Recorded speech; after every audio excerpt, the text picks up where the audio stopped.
Hey guys, tonight we begin with something very relatable. Sleep, or more accurately, how medieval people slept, which turns out to be far weirder than most of us could imagine.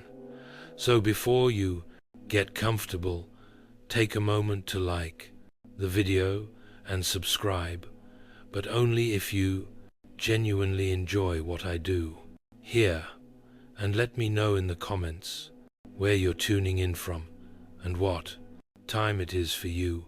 It's always fascinating to see who's joining us from around the world. Now, dim the lights, maybe turn on a fan for that soft background hum, and let's ease into tonight's journey together. Before electricity, TikTok, and sleep hygiene influences, medieval people approached nighttime with a schedule that would baffle the modern melatonin enthusiast. It was called segmented sleep, a natural two-part sleep cycle split neatly in half like a stale medieval biscuit. The routine was simple. After sundown, most people turned in early, drifting off into what was known as first sleep. Then, after about 4 hours, they'd wake up deliberately and spend the next hour or two doing what can only be described as medieval midnight multitasking. This wasn't considered insomnia. It was just how sleep worked.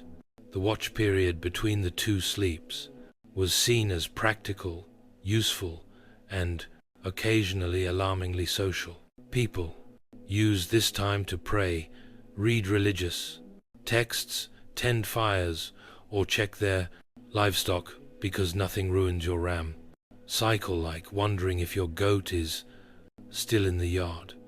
And yes, this was also considered the ideal time for intimacy. Medieval physicians and marriage manuals noted that the body was well rested and calm of mind during this period, which sounds like a polite way of saying too tired to argue. So, if you ever thought you were romantic for waking up early to make your partner coffee, just know your ancestors were setting the bar very differently. The second sleep would follow this interlude, lasting until sunrise. Everyone from monks to farmers participated in this nightly rhythm. Even literary figures like Chaucer casually mentioned it, which means that, yes, even in medieval literature, people were writing about not sleeping properly. Oddly enough, modern science has suggested that segmented sleep might actually be more natural for humans.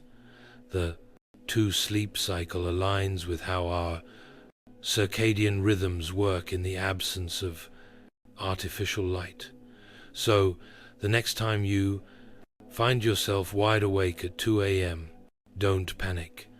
Just whisper, "Ah yes, the watch has begun," and go tend a symbolic fireplace. It wasn't until the industrial era, with factories, gas, lamps, and the growing fear of unproductivity, that humans began to enforce the idea of 8 uninterrupted hours, as though sleep were a timed sport. In the medieval world, waking up in the middle of the night wasn't failure. It was the schedule, and everyone was on it, whether they liked it or not. Let's talk about beds, or rather, the medieval approximation of them. In today's world, we obsess over thread counts, memory foam, cooling gels, and whether a mattress is cloud-like. In medieval Europe, a bed was often just a pile of stuff that used to be alive, now flattened under the weight of poor sleep and unspoken regrets.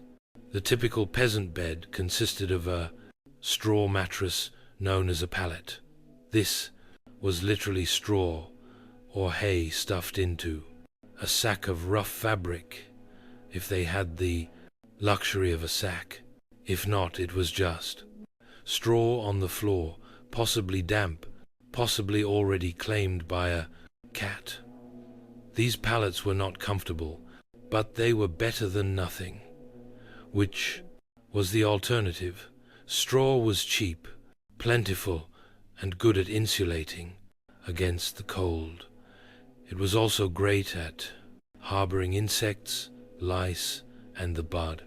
Occasional field mouse, which made sleeping and exercise in cautious stillness. If it itched, you ignored it. If it bit, you just shifted slightly and hoped for the best.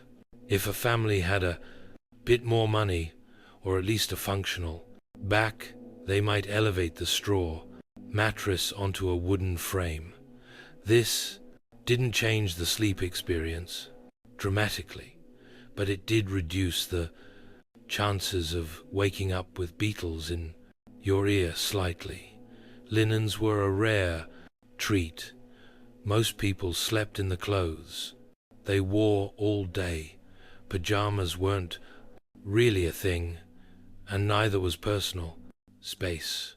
Whole families, children, parents, maybe a grandparent, all slept together in the same space, sometimes on the same straw pile. If you got too warm, you could always roll into your cousin's elbow. Nobles, of course, had proper beds, large wooden frames, feather mattresses, embroidered sheets, and canopies to keep out the drafts and, hopefully, the lice. These beds were so valuable they were passed down in wills. You didn't inherit land. You inherited Aunt Matilda's suspiciously lumpy feather bed. Still, for most medieval folks, a bed wasn't a place of comfort. It was a place to not freeze, to avoid the chickens, and maybe, just maybe, to dream of being rich enough to one day sleep on something that didn't squawk or rustle. When we hear nightcap today, we think of a cozy little drink, maybe something with whiskey, a warm fire, and a questionable decision. But in the Middle Ages, a nightcap wasn't a beverage. It was a hat, a real tangible, often ridiculous looking piece of fabric designed to keep your head from freezing off while you slept. You see, insulation wasn't exactly the strong point of medieval architecture. Stone walls, drafty, thatched roofs, and windows made of thin animal horn or oiled parchment didn't do much against the cold, and central heating that was called a dog. So to keep their heads warm at night, especially since body heat escapes fastest through the scalp.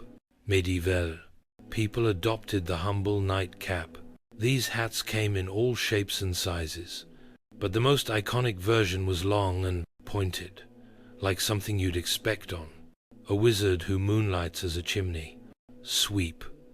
They were usually made from wool, linen, or whatever scrap of warmth could be spared without angering the family goat.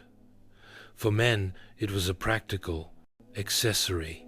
For women, it sometimes doubled as a coif or head wrap, which also served the dual purpose of maintaining modesty and covering hair that hadn't seen soap since last Lent. But beyond warmth, nightcaps had social weight too. In some regions, married women were expected to cover their heads at all times. Yes, even while asleep. And the commanded of it, even while asleep, cap itself could be embroidered or dyed to reflect a family's wealth or status. Because nothing says success like going to bed with a mini flag on your skull. In more urban settings, the nightcap even became a symbol of being off duty. If you opened your door wearing one, it was a polite medieval way of saying, "I'm not dressed for conversation." And, yes, this hat does mean go away. Of course, nightcaps were often paired with nightshirts, which were essentially long, loose tunics. Picture Ebenezer Scrooge, minus the haunted moral lesson. Sleepwear wasn't sexy, but it was practical, itchy, and occasionally flammable. Today, the idea of sleeping next to a stranger is generally limited to redé flights, overly ambitious, camping trips, or the occasional bizarre Airbnb mix-up. But in medieval Europe, this was completely normal and not at all optional. Let's say you're a traveling merchant, a pilgrim, or just someone whose mule gave up halfway to Norwich. You find an inn, a rare luxury in itself, and ask for a place to sleep. What you get is not a room or a bed or even a particularly clean floor. What you get is a spot in a bed that's already occupied. Medieval inns operated more like human bunkhouses than modern hotels. Privacy was not expected. If the bed had space, you were sharing it, usually with complete strangers who might snore, talk in their sleep, or have a suspicious number of boils. This was not considered rude. It was just efficient use of resources. Beds could host 2, 3, even 4 travelers, depending on size and social tolerance. In larger cities, you might end up in a dormitory-like hall with rows of beds and absolutely zero personal space. Snoring contests were unjudged. Elbow territory was fiercely contested. Sometimes men and women were separated, but not always. Some inns tried to assign beds by profession. Blacksmiths with blacksmiths, clergy with clergy, thieves with other thieves, allegedly. But often it was first come, first sprawled, and while this might sound like a nightmare to modern germaphobes, back then it was an upgrade from sleeping outdoors with the wolves, the rain, and the occasional peasant uprising. Worried about theft, many travelers slept with their purse tied to their belt or hidden under their clothes. Others slept on top of their bundles, turning luggage into both pillow and alarm system. If someone moved your bag, it usually meant you were about to wake up poorer. The rich, of course, did not suffer this fate. Nobles traveled with entourages and camped in relative comfort or demanded their own rooms if an innkeeper valued their roof. In the medieval world, going to bed wasn't just about pulling up a blanket and drifting off. It was a spiritual operation, a nightly gamble, where the stakes were your eternal soul. People didn't just sleep, they prepared to potentially die. Hence, the popularity of bedtime prayers, forget lavender, spray or calming podcasts. Medieval sleepers wound down with confessions, psalms, and soul-cleansing, spiritual clauses, just in case they died somewhere, between good night and dawn. The idea was simple. You could die at any moment, from illness, fire, demons, or most dangerously being over 30 in the year. Etusin or 247. So, you'd better say your prayers, not because it was comforting, but because hell was terrifying. and you didn't want to show up uninvited, unwashed, and spiritually disheveled. One common version: if I too should die before I wake, I pray the Lord my soul to take. Sweet, right? Except it's basically a legal document written by a 7-year-old, acknowledging death as a likely bedtime outcome. Many adults had a whole catalogue of prayers for different threats. One for when you were feeling guilty. One for when you thought the devil might be hiding in the rafters. One for plague prevention, which unfortunately aged poorly. Some even prayed to specific saints known for watching over sleepers, kind of like holy bouncers guarding your soul at the club door. The really devout monks, nuns, and overly anxious nobles ended their day with Compline, the final prayer service before bed.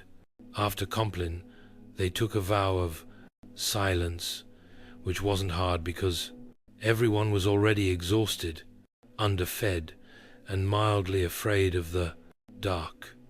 Children were also encouraged to pray, in part because it was good for their souls, and in part because it gave them something to do other than ask why. The dog was in their bed again.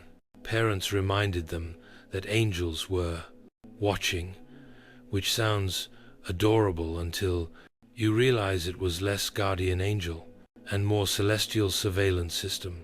In short, prayer before sleep was less about peace and more about last-minute damage control. Think of it like medieval antivirus software. You hoped it worked, even if you didn't fully understand how. In the modern world, dreams are usually dismissed as random, nonsense, stress, too much cheese, or your brain trying to file paperwork into the dark. But in the medieval world, dreams were taken very seriously, as in eternal consequences. Serious. Dreams weren't just dreams. They were considered messages from God, saints, the devil, your guardian angel, or possibly that weird relic you kissed last Sunday. Some dreams were divine revelations, others were demonic temptations. Either way, you were supposed to pay attention and possibly write it down or confess it or fast for 3 days just to be safe. Theologians, monks, and self-proclaimed visionaries spent an alarming amount of time interpreting dreams. Entire texts were dedicated to decoding them. Dreamt of fire might be hell. Dreamt of water could mean purification or drowning. Dreamt of a man with a goat's head, juggling fish. You'd better call a blind priest immediately and possibly move. Medieval people believed that what happened in dreams mattered because your soul was still active while you slept. This meant that your actions in a dream could reveal hidden sins or spiritual weaknesses. That mildly embarrassing dream about stealing a loaf of bread, that might be your subconscious confessing your guilt for real-world gluttony or just hunger, but still, better to confess it anyway, just in case. Monks and nuns often recorded their dreams and shared them with spiritual superiors. Some were celebrated for having holy visions during sleep. Others were quietly told to eat fewer onions before bed. Of course, dreams weren't just spiritual puzzles. They also made excellent plot devices. Medieval literature is full of dream sequences where knights encounter angels, demons, or metaphorical creatures spouting poetry about virtue. Dreams were basically the Netflix of the medieval world, except with more allegory and fewer happy endings. The church predictably was suspicious. Not all dreams were divine, and some were believed to be planted by demons to corrupt the innocent. If you dreamt of something unwholesome, it could mean your soul was under attack, or that you just slept too close to the fireplace fumes again. In modern times, some people let their pets sleep in the bed. It's a cozy, if occasionally smelly, arrangement. In the Middle Ages, however, sharing a bed with an animal wasn't a quirky personal choice. It was a heating strategy. Let's start with the basics.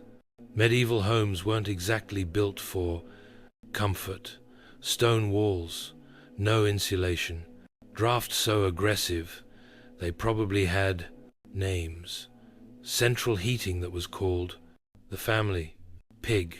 In peasant homes, it wasn't unusual for humans and livestock to sleep in the time for humans, same room, sometimes the same bed, and very often the same pile of straw. Chickens wandered freely, dogs curled up at your feet, pigs snorted softly beside the hearth, and if you were lucky, none of them bit you during the night.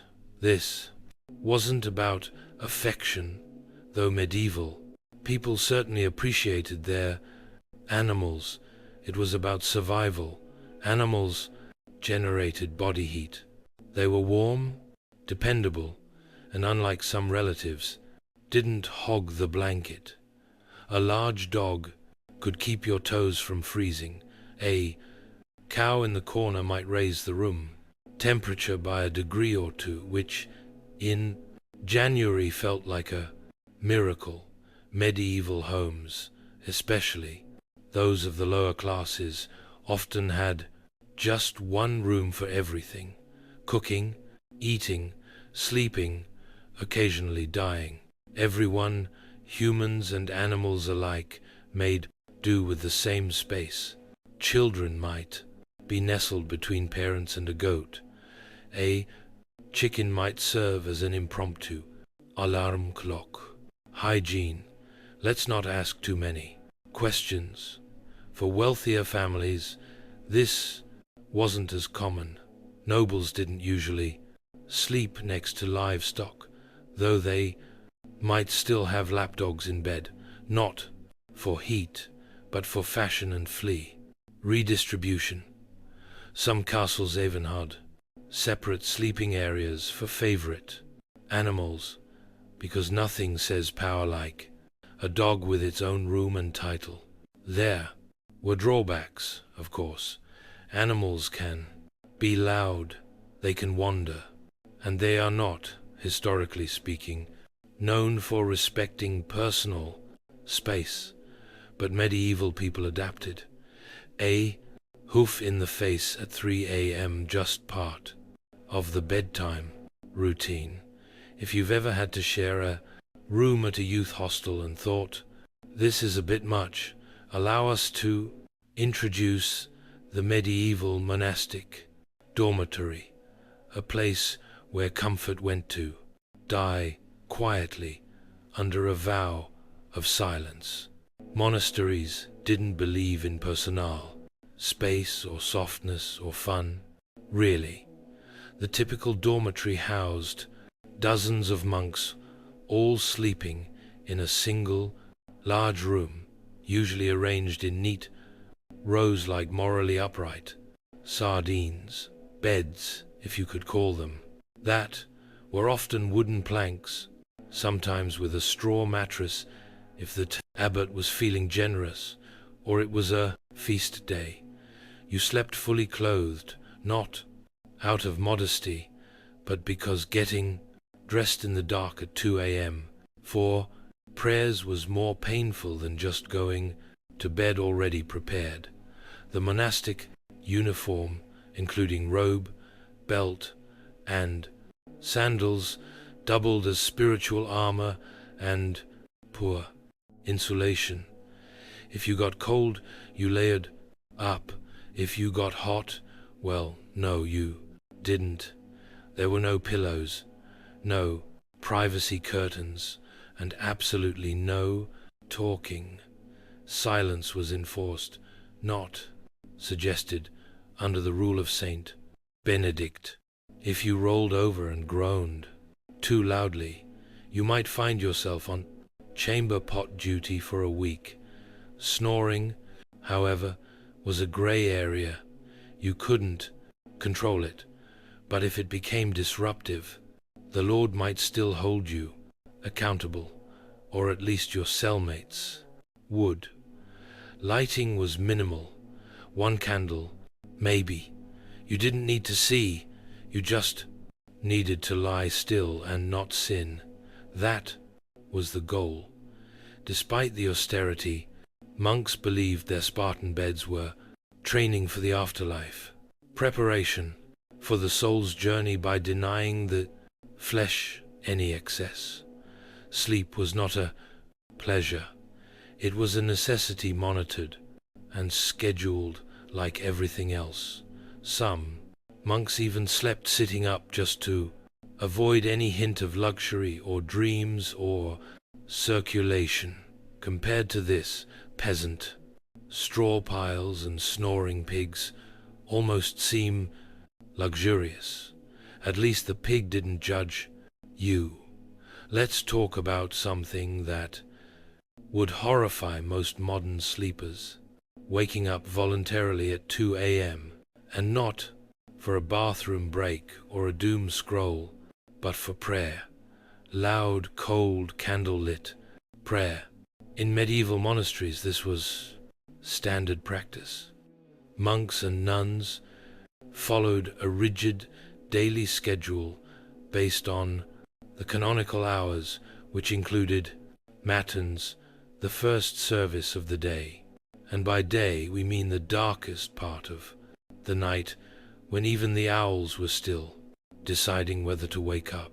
The bell would toll, often rung by someone who drew the short straw, and the entire dormitory of robed, sleep-deprived souls would shuffle off to the chapel in silence, and yes, still in full clothing, because monks didn't do pajamas.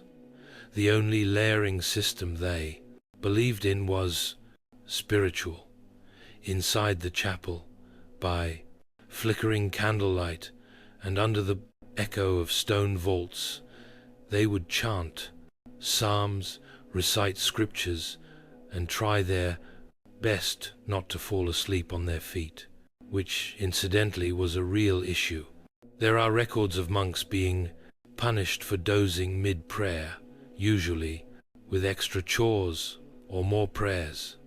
You fell asleep in matins. Congratulations, you now get to lead the next one.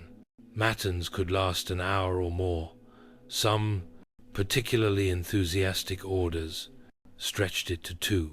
Imagine trying to stay spiritually engaged while your stomach reminds you that dinner was a bowl of lentils and a moral lesson, and your body is actively shutting down. After the service, monks would either return to bed for their second sleep, or in stricter orders move straight into study or manual labor, because nothing says holy discipline like threshing wheat on 4 hours of fragmented rest. Why so early? The idea was to sacrifice comfort and dedicate the first and quietest part of the night to God, uninterrupted by the temptations of daylight, warmth, or REM cycles. It was a powerful symbol of devotion, or at least it was, once you got over the numb feet, the candle smoke, and Brother Ambrose's off-key chanting. In the modern world, sleeping alone is often framed as a luxury, a sign of independence, peace, or just an ability to control the blanket. In the medieval world, though, sleeping alone was considered suspicious, impractical, or just downright unsafe. Let's start with the basics. Warmth. Beds, as we've established, weren't exactly toasty. Stone walls and open chimneys didn't do much to trap heat, and central heating was still several plagues away, so people shared beds for body heat, not out of intimacy, but out of basic thermal desperation. Children slept with siblings, parents, and sometimes the neighbor's kid if they were visiting. It was like a sleepover, but nobody asked if you wanted to be there. But beyond warmth, there was a spiritual reason for sleeping in groups. Many people believed the night was when the devil worked overtime. Alone in the dark, your soul might be vulnerable to temptation or worse, possession. Having others nearby created a kind of moral buffer zone. If something went wrong, at least someone would witness it or catch the demon first. For children, being alone at night was practically unthinkable, not just for comfort, but because ghosts, fairies, and wandering spirits were all part of the nightly landscape. Tales warned against solitary sleep as a gateway to mischief and spiritual peril. And unlike today's bedtime stories, these tales didn't end in hugs. They ended in disappearances. Even married couples often shared their beds with children, servants, or random guests. Privacy was not a concept so much as a modern myth. In fact, the idea of two people sleeping alone in a giant bed was so foreign that it would have been considered either wasteful or deeply, deeply suspicious. In religious contexts, even monks often slept communally, and if someone was assigned to sleep alone, it was often for disciplinary reasons. Yes, in some cases, being alone in bed was literally a punishment. Medieval logic, solitary sleep, grants opportunity for sin, group sleep, public accountability. Next time you're curled up in your own bed with your own blanket, in a room that doesn't smell like goat, enjoy the silence. In medieval times, you'd probably have 2 kids, a sheepdog, and a cousin in there with you, all of them snoring. If you've ever accidentally fallen asleep, sitting up in a lecture, a carriage, or a dentist's waiting room, you probably woke up with a crick in your neck and a deep sense of regret. But in the Middle Ages, sleeping upright wasn't an andard accident, it was a lifestyle. Some medieval folks, particularly the wealthy or religiously devout, chose to sleep propped up rather than lying flat. Why? A few reasons, none of them particularly restful. First, there was a medical belief that lying flat was bad for digestion, the lungs, or the general balance of the bodily humors. In a world where doctors thought a sneeze could rearrange your soul, this logic made perfect sense. Upright sleeping, they believed, helped avoid congestion of the brain, which sounds ominous, but mostly meant don't drown in your own phlegm. Second, there were spiritual concerns. Lying flat was considered too close to the posture of the dead. You didn't want to confuse God or worse, attract attention from the angel of death by sleeping in the same position. Used at funerals. Superstitious? Absolutely. But when your local priest doubled as the community's health consultant, you picked your battles carefully. As a result, people often slept partially, reclined, supported by large bolsters, pillows, or the wooden headboard, equivalent of a medieval lazy boy. Nobles sometimes had their beds rigged with angled supports to maintain a semi-seated posture, perfect for digesting one's evening meat pie or fending off surprise demon attacks. Monks took it a step further. In stricter orders, they might even sleep, sitting upright on a bench or leaning against a cold wall with nothing but a hood to muffle the discomfort. It wasn't about health, it was about discipline. If you were too comfortable, you might dream. If you dreamed, you might sin. If you sinned, well, welcome to confession at 5 a.m. Needless to say, this wasn't about quality rest. It was about virtue, discomfort, and mildly confusing theology. Forget haunted dreams or goblins under the bed. For medieval people, the real monsters of the night were already in the sheets, small, persistent, and entirely uninterested in your prayers. We're talking, of course, about fleas, lice, and the medieval bedroom's unofficial mascot, the bed bug. Let's not sugarcoat it. Hygiene wasn't exactly medieval Europe's strong suit. Baths were rare, laundry was expensive, and soap was sometimes made from substances better left unnamed.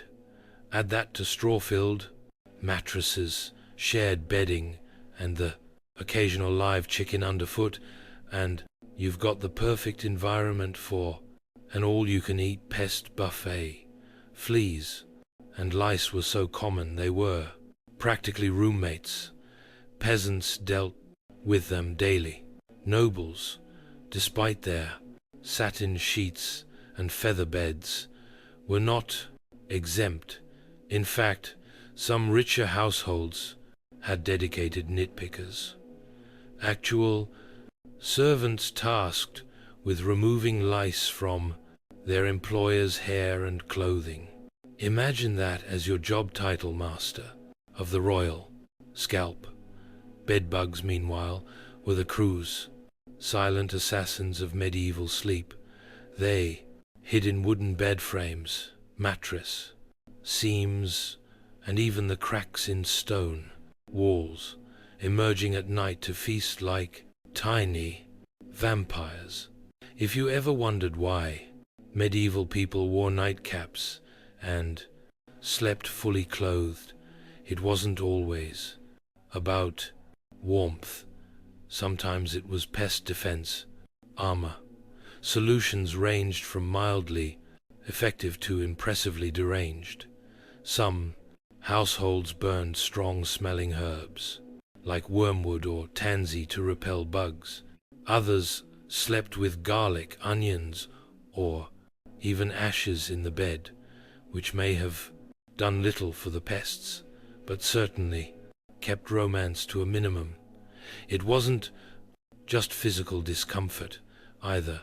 Fleas were often seen as symbols of sin or moral impurity, biting reminders of the fall of man and poor bedding choices. Entire poems were written about fleas, some moralizing, some weirdly romantic, because nothing says I love you like, let us be united like the flea that beat us both. So, while modern sleep is interrupted by buzzing phones and street lights, medieval sleep was more likely disturbed by scratching, twitching, and the subtle feeling that something was crawling on your shin, because it was. We've all had restless nights, but have you ever tried falling asleep while wearing 100 pounds of iron? Number Well, in the Middle Ages, some people did exactly that, because apparently nothing says sweet dreams like being prepared to joust in your sleep. Now, to be clear, most people, even knights, didn't regularly sleep in full armor.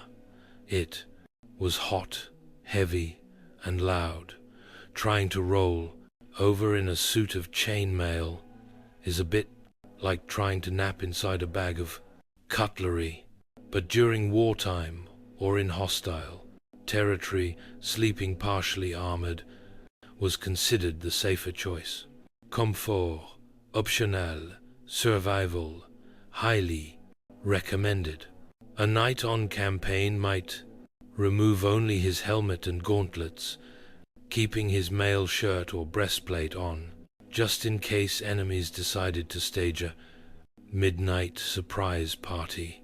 There's nothing quite like waking up to the sound of hooves and having to suit up while still half dreaming about turnips. In castles, on a sea, men at arms might even sleep with swords or axes at their side, like some very aggressive bedtime. Security blankets, shields doubled as pillows, and if the enemy breached the walls, well, at least you wouldn't have to get dressed. Priorities. Of course, sleeping in armor wasn't exactly restorative. Iron isn't breathable, and chainmail has a bad habit of pinching skin. Add cold stone floors, minimal bedding, and the ambient sounds of snoring comrades and crackling torches, and you've got a sleep environment that ranks somewhere below airport terminal on the comfort scale. Even those not in battle sometimes wore light, protective gear while sleeping in dangerous regions. Traveling merchants or guards on watch duty might nap in gambas, thick quilted jackets that offered a bit of protection and slightly more padding than the moral support of prayer alone. And lest we forget, armor wasn't exactly subtle. If you rolled over the wrong way, you might clank so loudly that everyone else woke up and assumed the apocalypse had arrived again. In a time when nightly demons, lice infestations, and pigs in your bed weren't considered unusual, you might think that sleepwalking was just one more medieval inconvenience. But oh no, it was much more dramatic than that. In the Middle Ages, if you started wandering around in your sleep, people didn't chalk it up to stress or exhaustion. They assumed you were possessed, bewitched, or had unfinished business with the Holy Roman Empire. Sleepwalking or noctambulation, if you wanted to impress the local monk, was poorly understood and often feared. The idea that someone could rise from their straw pallet, shuffle across the room, and stare blankly at a wall was less harmless.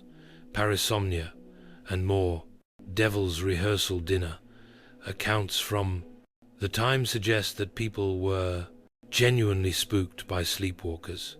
Picture this: a man in a long night shirt, candle in hand, eyes glazed, mumbling Latin that he didn't actually speak while stepping over livestock. You'd think ghost or heretic or both.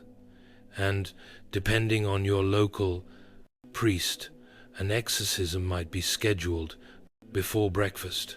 Some believed sleepwalking was caused by bad humors, especially too much black bile, which was the medieval catch-all for anything they couldn't explain. Others thought it happened because the soul was temporarily released during sleep, leaving the body free to bumble around like an unattended mule. To prevent these nightly adventures, people tried everything from herbal remedies to praying over their beds, hanging iron charms, or in more rural areas, just tying the person's leg to a chair.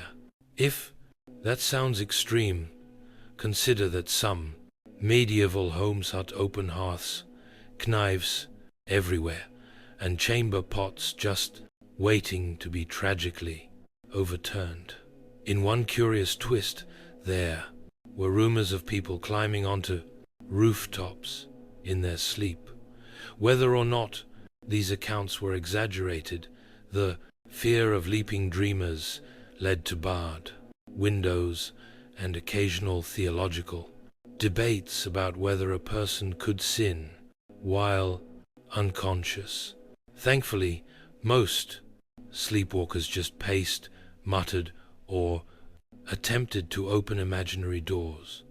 But if someone sleepwalked into a church, locals might treat it as a divine sign, or call for a cleansing ritual just to cover all spiritual bases.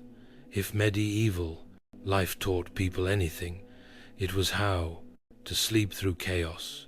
Church bells, thunderstorms, screaming livestock, the occasional siege for the sleep-deprived denizens of the Middle Ages. These were just ambient noises.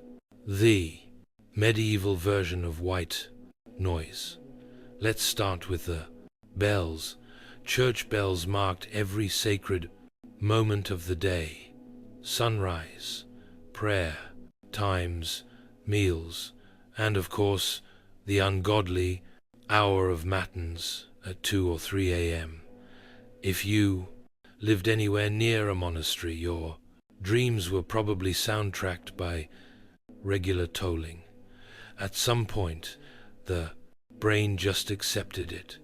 Bells became the lullaby of an overscheduled soul. And it wasn't just bells. Storms were frequent and terrifying. With no weather apps or triple glazed windows, you experienced every clap of thunder like the world might end. Roofs leaked, windows rattled, and chimneys howled like banshees.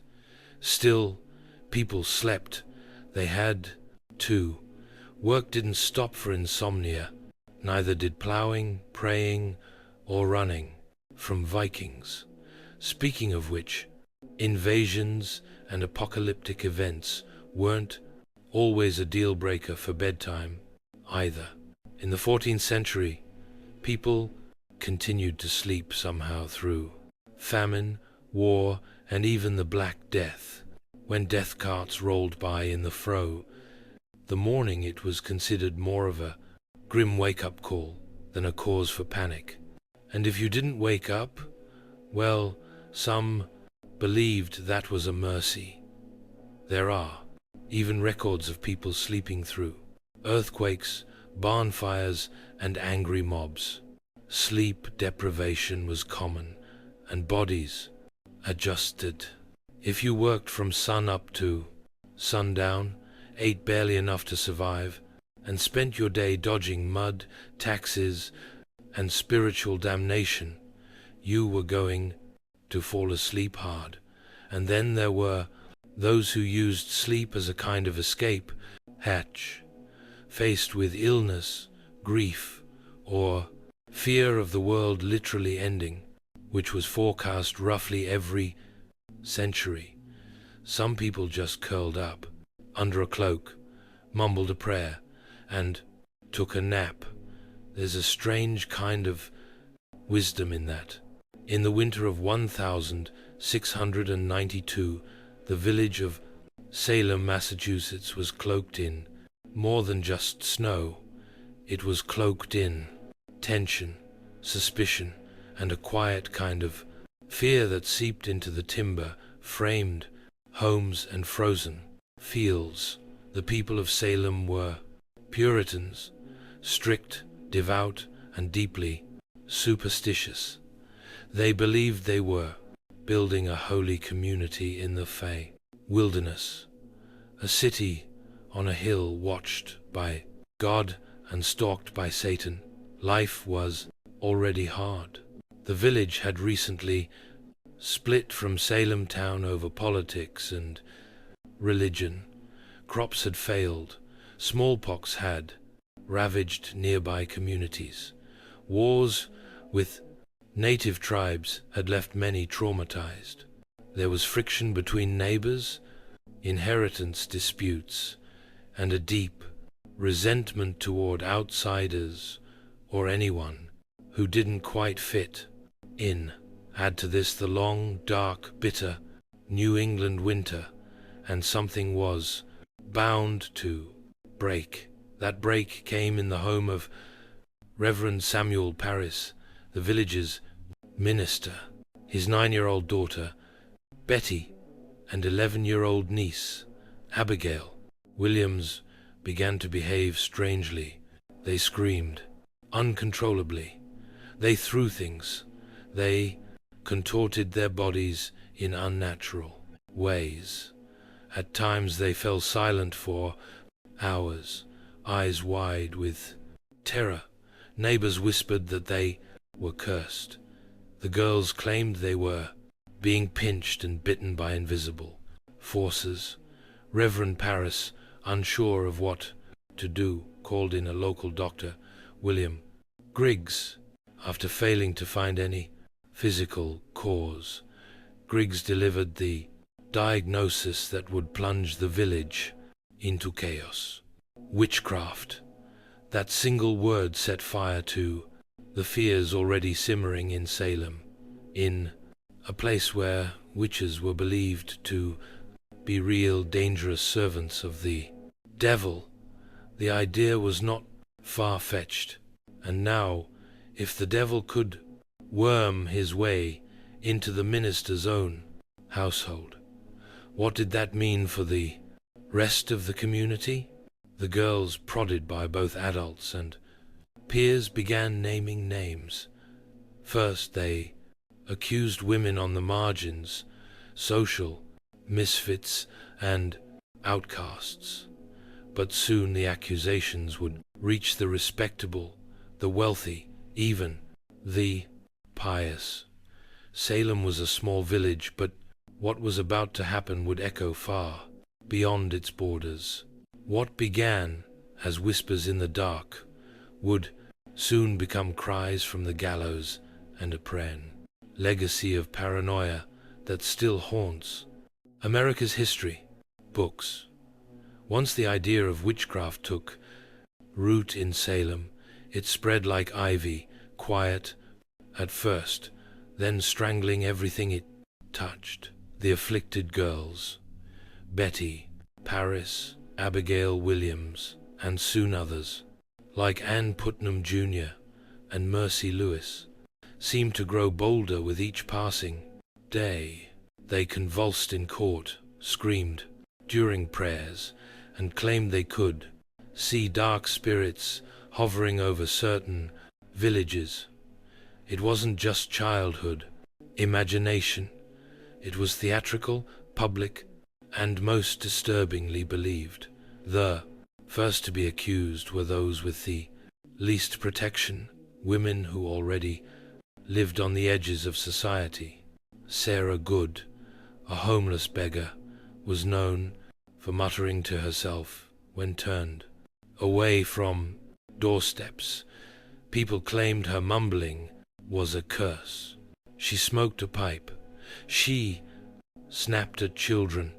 She fit the mold of a witch because she didn't fit the mold of a Puritan woman.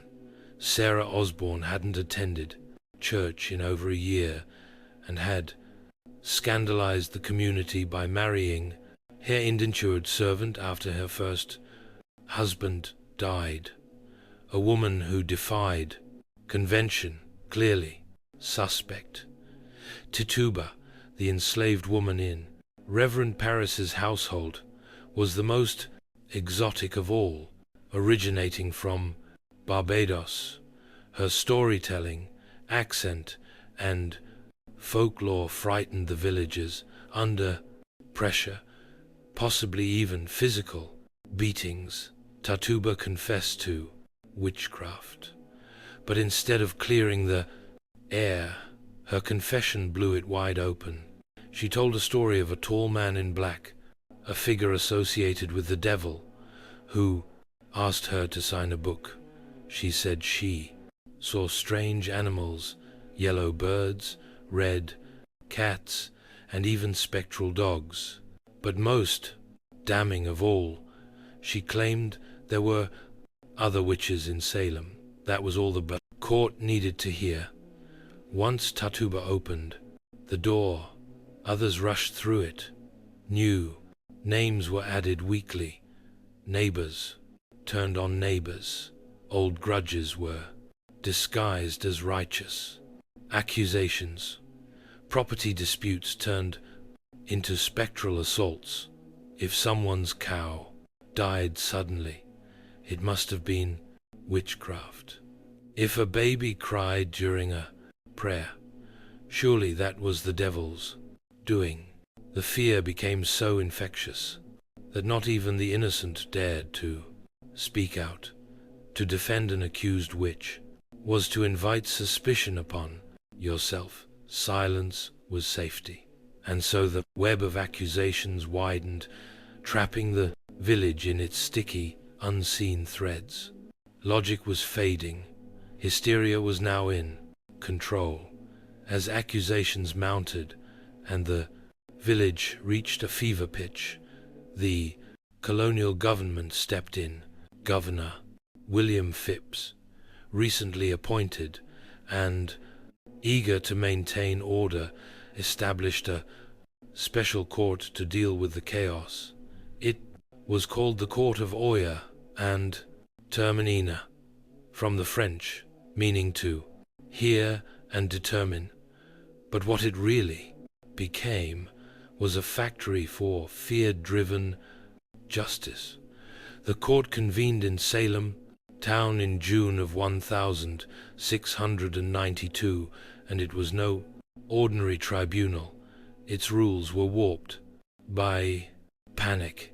Instead of requiring hard evidence or reliable witnesses, it allowed something far more dangerous: spectral evidence. Spectral evidence was testimony that a spirit or specter of the accused had afflicted the victim. In other words, if a person claimed to have seen your ghost-like form in a dream, choking them, that was admissible in court. Never mind that the accused could be asleep at church or miles away. It was their spirit doing the devil's work. You couldn't cross-examine a dream, and worse, you couldn't disprove it. Children were now treated as star witnesses. Their seizures, screams, and gasps in court became more theatrical by the day. One girl, Mary Walcott, would fall into fits the moment a suspected witch entered the room. If a prisoner looked at her, she shrieked. If they didn't look at her, she shrieked louder. The performances were mesmerizing, and the judges, including the influential Judge Samuel Sewall and Chief Justice William Stoughton, accepted it all. Defense lawyers there were none. The concept didn't exist in colonial trials. If you were accused, you stood alone.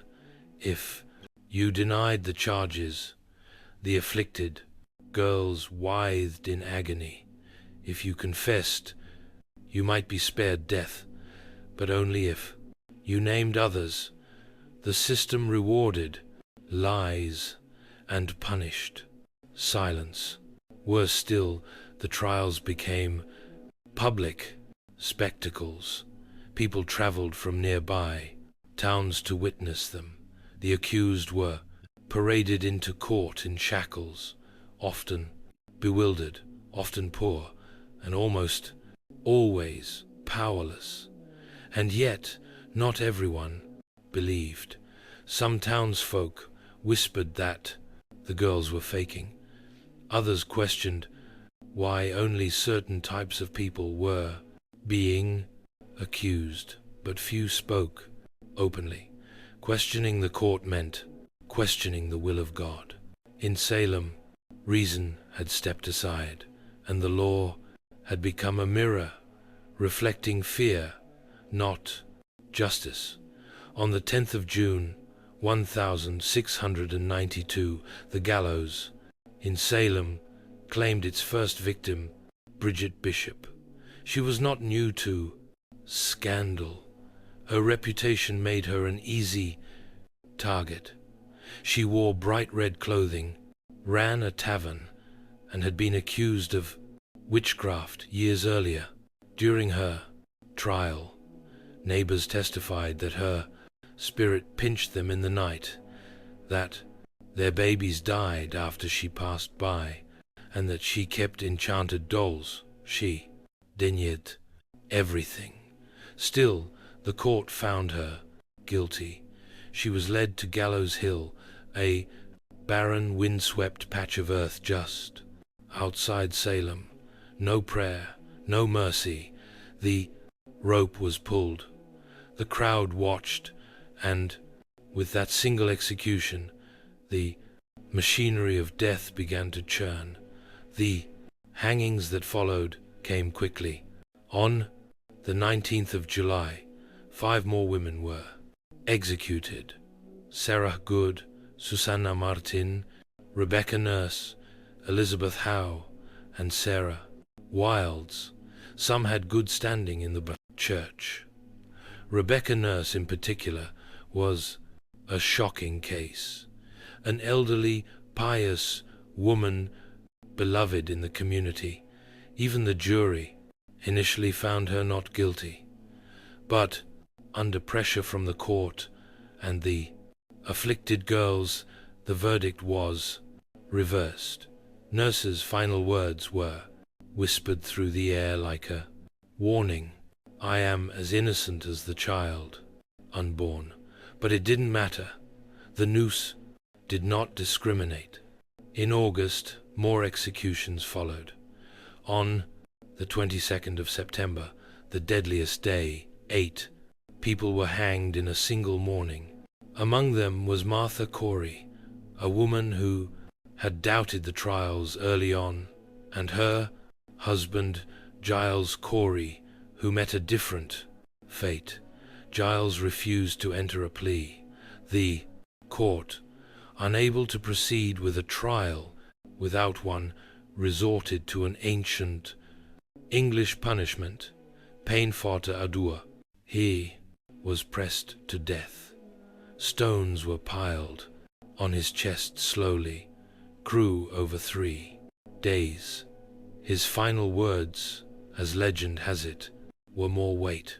By the end of the hysteria, 19 people had been hanged, 1 pressed to death, and at least 5 more died in jail awaiting trial. Dozens confessed falsely to save their lives. Over 200 people were accused. The gallows cast long shadows over Salem, not just on the hill, but in every heart. Fear had become law, and justice, blindfolded, had been led to the scaffold. While the executions claimed the spotlight, hundreds of others sat in cramped, foul-smelling jails, waiting for a verdict or a miracle. Salem's small jail couldn't contain them all.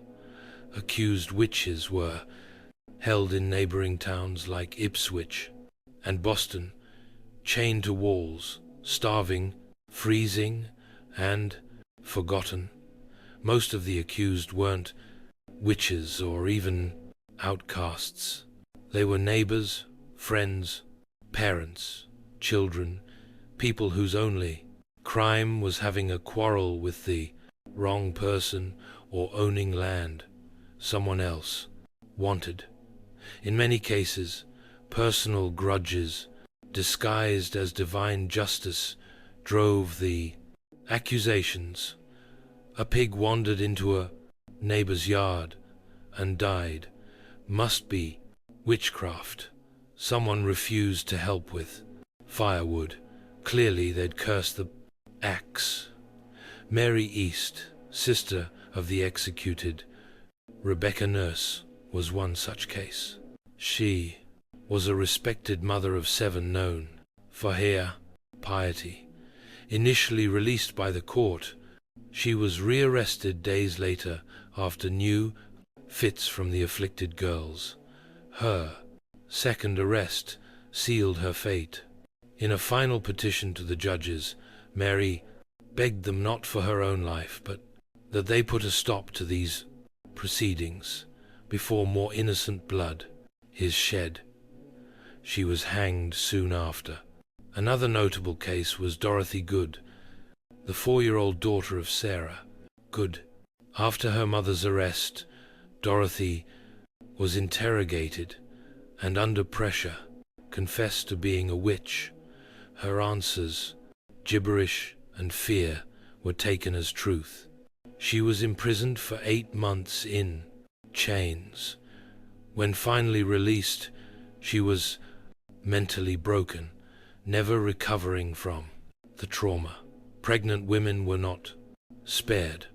Elizabeth Proctor, whose husband, John Proctor, would later hang, was found guilty and sentenced to die, but because she was pregnant, her execution was delayed. It likely saved her life.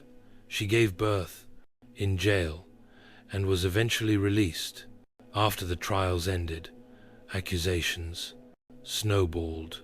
Some accused confessed in desperation to avoid death, then named others to shift suspicion away from themselves. Entire families were pulled into the spiral. Fathers, wives, daughters, no one was beyond reach. Meanwhile, the jails swelled beyond capacity. Food was scarce. Disease spread. Some died awaiting trial, lost in the legal limbo of paranoia, and still new names were added each week. In Salem, it no longer mattered who you were, only who was willing to say your name. By the fall of 1692, the spell of hysteria began to crack, not because the court came to its senses, but because reality forced its way back to in. The turning point came when accusations grew too bold. People who had once supported the Bears trials found themselves suddenly on the wrong side of them. Reverend George Burroughs, a former Salem minister, was arrested and charged with being the ring leader of the witches. He was well educated, well spoken, and had previously clashed with influential families in the village. That was enough. But on the day of his execution, Burroughs did something shocking. He stood on the gallows and flawlessly recited the Lord's Prayer, something witches were believed incapable of doing. The crowd fell silent. Some wept, even hardened. Observers were shaken, but the execution went on. That moment planted a seed of doubt. Then came the accusation of Mary Phipps, the wife of Governor William Phipps. Suddenly, the hysteria had reached the top of the colony's social ladder. Phipps, already unnerved by growing criticism and chaos, finally took action.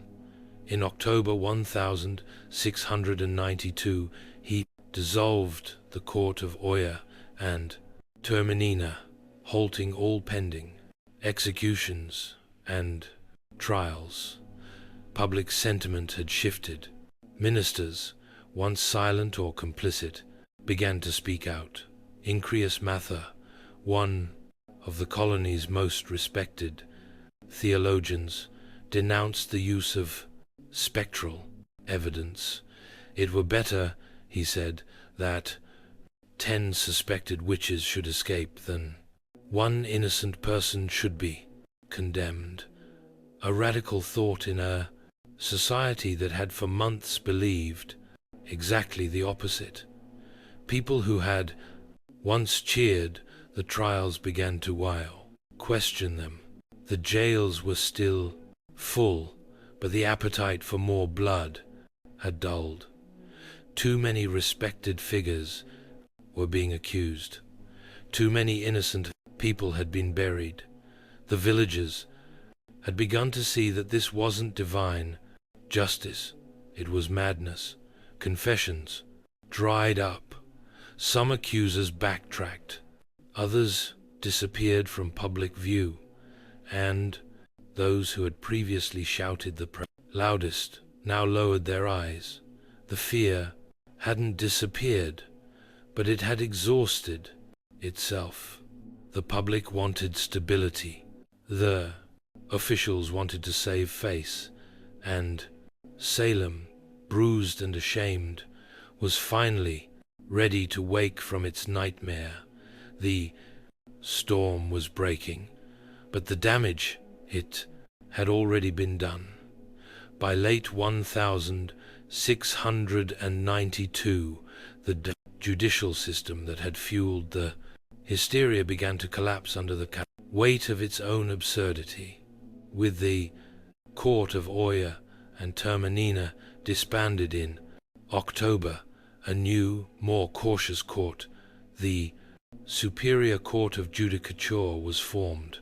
In early 1693, this time things were different. Spectral evidence was no longer allowed, and the judges were noticeably more skeptical of the accuser's wild claims. The result, the convictions slowed dramatically. Many accused witches were acquitted outright. Of the 56 cases brought before the new court, the majority were released.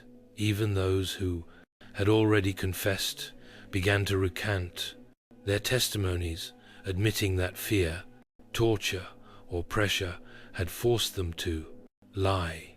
The dramatic performances of the afflicted girls lost their persuasive power. The most prominent case in the unraveling of the trials was that of Reverend Samuel Willard, a respected minister who came under suspicion. While he was never formally charged, the fact that such a high-ranking devout man could be suspected highlighted how arbitrary and corrupt the process had become. The court, once ferocious, was now cautious. They began quietly releasing those still in jail. First, those with little evidence against them, and eventually even those who had confessed to witchcraft under duress. Meanwhile, families of the executed began to demand justice. John Proctor's children petitioned for the return of his property. Rebecca Nurse's family launched a campaign to clear her name. In time, community shame replaced community fear. Church congregations fractured. Friendships were severed. The very fabric of Salem's social order had been shredded. Governor Phipps, realizing the colony's growing international embarrassment, pardoned the remaining prisoners in 1693. But even freedom came at a cost. Many families had to pay for their own jail fees before being released. Imagine losing your home, your health, and nearly your life only to be handed a bill for the privilege of surviving. By the end of the ordeal, 19 people had been hanged, 1 pressed to death, 5 died in jail, and over 200 had been accused. The court didn't just collapse, it imploded, leaving behind a crater of Guilt, grief, and disbelief. The trials had ended, but the healing had not even begun. Salem was a village forever, altered by the people it had lost, the justice it had abandoned, and the mirror it was now forced to look into. The gallows were silent, the jails had emptied, but Salem was far from peaceful. The town wasn't haunted by ghosts, but by guilt. What had started with a handful of sick girls had exploded into a communal act of destruction. Families had been torn apart, reputations ruined, and innocent lives ended. And now the survivors had to live in the wreckage. Neighbors could no longer look each other in the eye. The same people who once prayed together had testified against one another. Some of the afflicted girls quietly left town. Others faded from the public eye. A few, like Ann Putnam Jr., would later express remorse. In 1706, she stood before her congregation and publicly apologized for her role in the trials, blaming delusion by Satan. But for many, the damage was beyond words. The court officials, too, carried their burden. Judge Samuel Sewall, one of the most prominent figures in the trials, was one of the few to admit wrongdoing.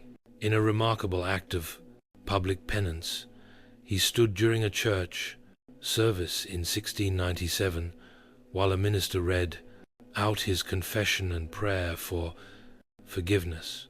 It was a rare moment of accountability in a time when most tried to forget.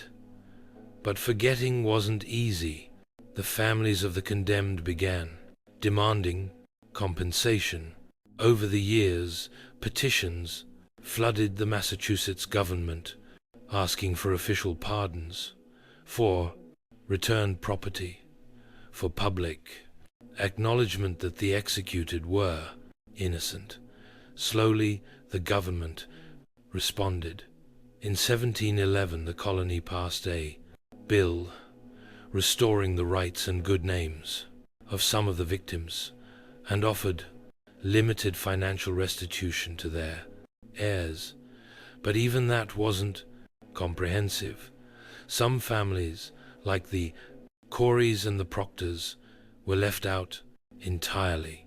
Whispers of witchcraft never quite left New England, but in Salem, the shame became part of the town's identity. The village eventually changed its name to Danvers, perhaps to distance itself from its infamous past. Gallows Hill was never officially marked, as if the town hoped to bury not just the dead, but the memory of what had happened. But the memory persisted in sermons, in stories, in the silence between former friends. Salem had not been cursed by witches. It had been cursed by fear, by pride, and by unchecked power. And that curse would linger long after the executions stopped. The Salem witch trials ended more than 3 centuries ago, but their legacy continues to echo, not just in textbooks and historical tours, but in how we understand justice, fear, and the fragility of truth. What happened in 1692 wasn't simply a strange episode of mass hysteria. It was a breakdown of logic, compassion, and legal integrity. In the face of panic, ordinary people, farmers, midwives, ministers, became executioners simply by believing too easily and questioning too little. The courts meant to protect the innocent became tools of oppression. Religion was weaponized. Testimony became theater. and silence became guilt. One of the most chilling aspects of Salem's tragedy is how quickly it unfolded. In a matter of months, fear overcame fact. Old grudges disguised as spiritual warfare became death sentences. It didn't take demons or devils. It only took belief in them. But the trials also taught hard-earned lessons that would ripple through American society. In the years and centuries that followed, the Salem episode would be cited repeatedly in debates about due process and civil liberties. The U.S. Constitution, written nearly a century later, would explicitly prohibit things like ex post facto laws and bills of attainder measures that had, in effect, doomed the accused in Salem. The guarantee of a right to legal counsel, the right to face your accusers, and the requirement for concrete evidence were hard-won principles forged in part from the ashes of Gallows Hill. In modern times, the phrase witch hunt has become shorthand for political persecution or moral panic, though it's often used with a little regard for the real terror those words represent. In truth, Salem was not a metaphor. It was a town where people were hanged for imaginary crimes, betrayed by the very systems designed to protect them.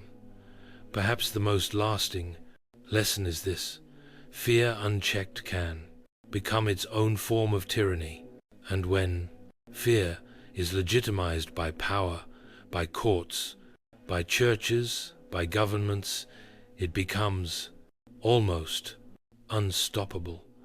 The Salem witch trials are a cautionary tale, not just of one village's descent into madness, but of, quote, how easily reason can fall when fear is given authority. The gallows may be gone, the courtroom's quiet, but the warning still stands. Truth is fragile, justice is not automatic, and history has a habit of repeating itself unless we remember. Fulvia was born around 83 B.C. into the elite, yet slightly eccentric Fulvi family, an old plebeian house that had long since clawed its way into the upper echelons of Roman politics. Though not one of the oldest patrician clans, the Fulvi had produced consuls, generals, and orators. Their bloodline carried both ambition and a deep taste for disruption. Fulvia's father, Marcus Fulvius Bambalio, was known more for his bumbling speech than his political legacy. His nickname, Bambalio, literally referred to his stammer. But Fulvia, she was no stammer. She was born to command. From a young age, Fulvia would have been surrounded by the sharp-edged world of Roman power. Senators and generals debated policy in her home. Elections and treachery were daily news. She would have seen how politics wasn't just played in the forum, but in marriages, funerals, rumors, and backroom deals. Women in elite Roman households were expected to be quiet partners, refined, educated, and obedient. Fulvia would break all of those expectations. She was wealthy, highly educated, and connected, and she knew it. While her early life remains hazy in the historical record, her later actions suggest a young woman who was observant, politically literate, and utterly unafraid. This wasn't someone who faded into the background. She had a strong personality, a sharp political mind, and a will to act even in the male-dominated space of Roman governance. This was also a period of unprecedented instability. The Republic was unraveling. Civil wars, populist revolts, and power struggles between generals like Sulla, Pompey, and Caesar were turning Rome into a pressure cooker. The old rules were collapsing, and Fulvia came of age right in the middle of it. Rather than recoil from chaos, Fulvia would learn to use it. Her early life didn't produce the kind of modest matron Rome idealized. It produced a woman who saw politics not as a man's world to be feared, but as a battlefield to be mastered. She would go on to marry 3 powerful men, each one a radical player in Roman history. But Fulvia wouldn't just marry power. She would command armies, lead revolts, and become the first Roman woman to appear on coinage, not as a goddess, but as herself. Rome wasn't ready for Fulvia, but she was ready for Rome. Fulvia's first marriage was to Publius Caius Pulchar, and it was anything but conventional. Caius was no ordinary Roman noble. He was a populist agitator, a political arsonist with a flair for chaos, scandal, and street-level power. To many of the Roman elite, he was dangerous. To the masses, he was a hero. And to Fulvia, he was a strategic opportunity. Their marriage sometime in the early 50s BCE united Fulvia with the man who had turned the Roman Republic into his personal stage. Caius was infamous for his theatrical defiance of tradition. He had once disguised himself as a woman to infiltrate a sacred female-only religious ceremony in Caesar's home. Scandalous behavior that only seemed to raise his popularity. He later renounced his patrician status to run for the Senate, tribunate of the plebs, an office that gave him veto power over the Senate. Caius understood Rome's street politics better than most, and Fulvia, far from being a passive consort, was right there beside him. She wasn't a silent partner. Roman sources suggest that Fulvia actively participated in her husband's political world. She engaged with his supporters, was visible during his campaigns, and managed their household as a hub for clay politics. Together they represented a new kind of Roman power couple, bold, populist, and unapologetically aggressive. But the alliance came at a cost. In 52 BCE, Caius was murdered on the Aeon Way by the bodyguards of his political rival, Titus Annas Milo. His death sent shockwaves through Rome. But Fulvia was not about to mourn quietly. She staged a political funeral that historians still talk about today. She paraded Caius's mutilated body through the Roman Forum, bloodied wounds exposed for maximum effect. The public was horrified and enraged. Riots erupted. The Senate House was burned to the ground. Fulvia had turned personal grief into public uprising. This was her first major political act, and it worked. Her ability to manipulate public emotion, use spectacle as strategy, and wield her husband's legacy as a weapon made her a new kind of player in Roman politics. Caius was gone, but Fulvia had stepped out of the shadow, and Rome would never see her the same way again. Fulvia didn't linger in mourning. In Rome, political capital had a short shelf life, and she understood that better than anyone. Shortly after the violent death of Caius Pulchar, she entered into a second marriage, this time to Gus Scribonius Curio, a rising political star, and one of Julius Caesar's most passionate supporters. On the surface, Curio seemed an unlikely match. He had a flamboyant reputation and a taste for drama, but beneath the bravado was a sharp political operator. As tribune of the plebs in 50 BCE CE, Curio wielded enormous influence during one of Rome's most volatile periods. The Republic teetered between war and peace, between Caesar's ambitions and the Senate's resistance. Fulvia saw in Curio not just a husband, but a bridge to the next power block. This was no romantic rebound. It was a calculated alliance.